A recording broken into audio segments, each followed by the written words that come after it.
इधर देखो बेटा, एमपी बोर्ड के हिसाब से इंपॉर्टेंट क्वेश्चन है और आता भी है। आपने लिखा है विद्युत अपघटनी चालकता। पहले तो विद्युत अपघटनी चालकता क्या होती है?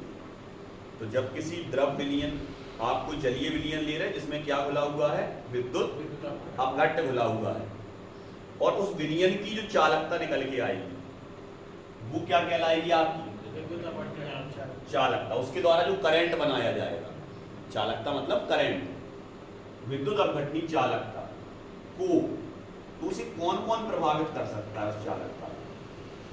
तो हमें पढ़ना है आज विद्युत अपघटनी चालकता को प्रभावित करने वाले कारक। क्लियर? इसके लिए एक डायग्राम बनाएंगे, उस डायग्राम से अपन अच्छे से समझ लेंगे कि पांचों कारक क्या कह रहे हैं। तो विद्युत अपघटनी चालकता के लिए सबसे पहले हमने डायग्राम बनाया। तो सबसे पहले हमने लिया एक पात्र बड़ा सा,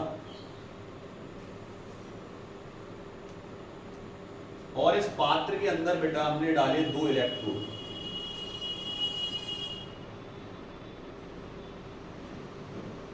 एक और एक, 2। एक है आपका धनात्मक इलेक्ट्रोड और एक है आपका ऋणात्मक इलेक्ट्रोड। इनमें से हम करंट बहा सकते हैं। क्लियर?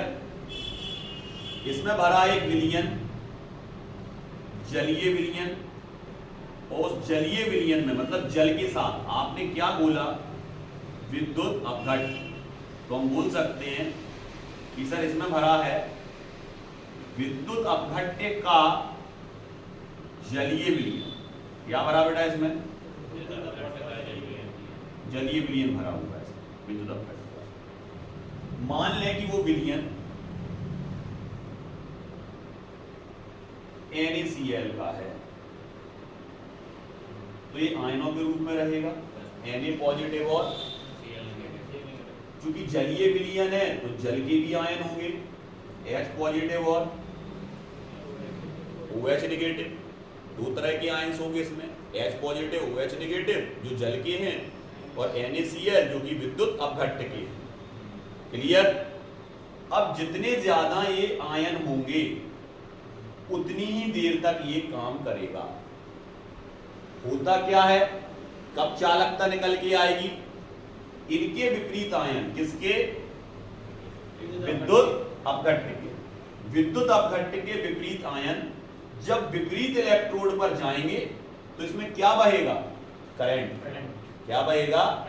करंट।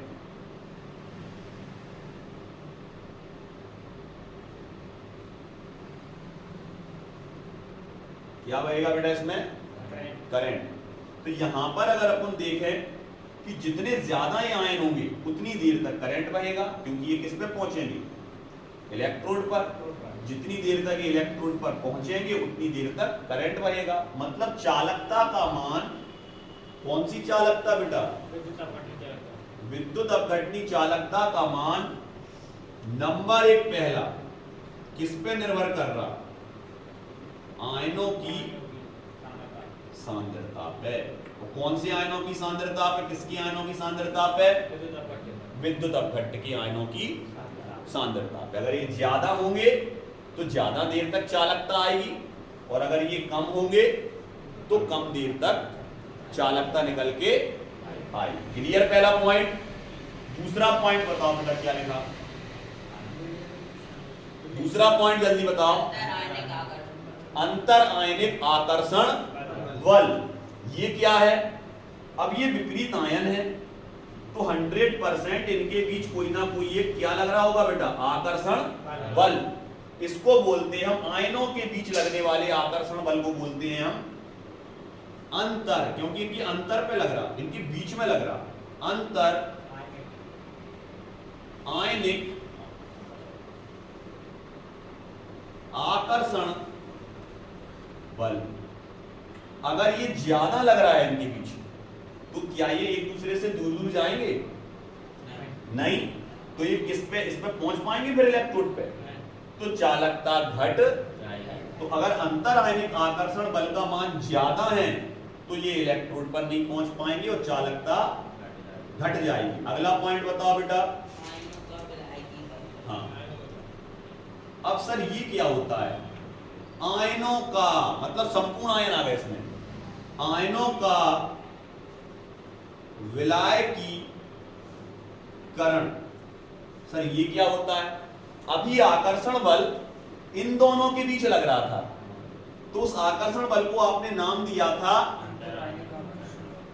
लेकिन जब ये आकर्षण बल जलीय मतलब जल और विद्युत अपघट्ट के विपरीत आयनों के बीच लगे, मतलब ये धन किसको खींच रहा है? इसके ऋण को। और ये धन किसको खींच रहा? इसके, इनके बीच और इनके बीच। अभी लग रहा था इनके बीच, तो ये जो विपरीत आकर्षण बल लग रहा, इसको कहते हैं हम, अब आ गया समझ में, आयनों का विलायकीकरण।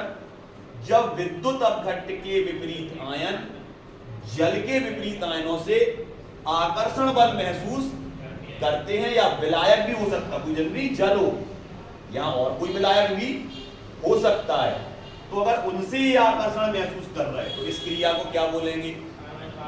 विलायकीकरण। मतलब विलायक ने विद्युत अपघट्ट के आयनों को अपनी ओर खींच लिया। चौथा, अगला क्या है? श्यानता।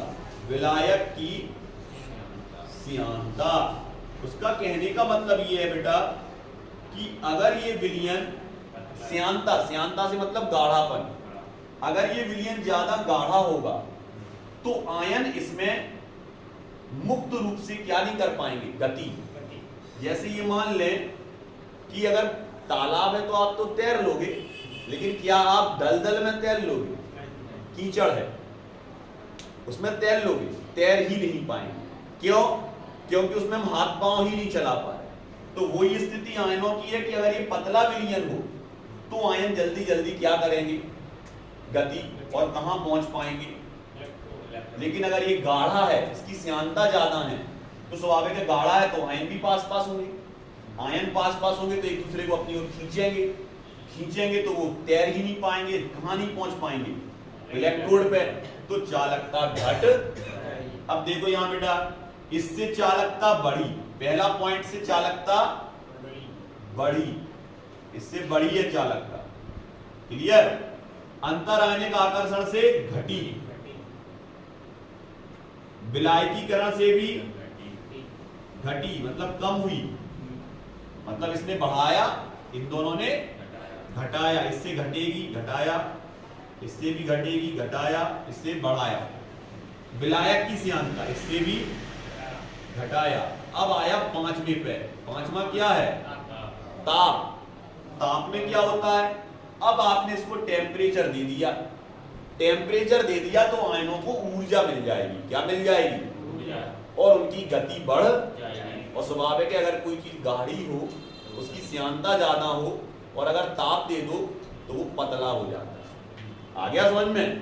तो यहां पर अगर अपन बात करें, ताप बढ़ाओगे तो श्यानता घट जाएगी, आयन की गतिशीलता बढ़ जाएगी, जल्दी जल्दी गति करेंगे, और गति करेंगे तो किस पे पहुंचेंगे? और चालकता बढ़ जाएगी। तो हमें नहीं लगता कि एक भी पॉइंट में आपको कहीं भी दिक्कत होगी। ये पांचों पॉइंट क्या कह रहे हैं? क्लियर? आ गया समझ में? इस तरह का आप चाहो तो एक चित्र बनाना है, लेकिन नहीं बनाना है क्योंकि अंतर आएगा, एक प्रभावित करने वाले कारक आएंगे तो उसमें चित्र नहीं चलता। ठीक है, कुछ नहीं बनाना। आगे अच्छे समझ में?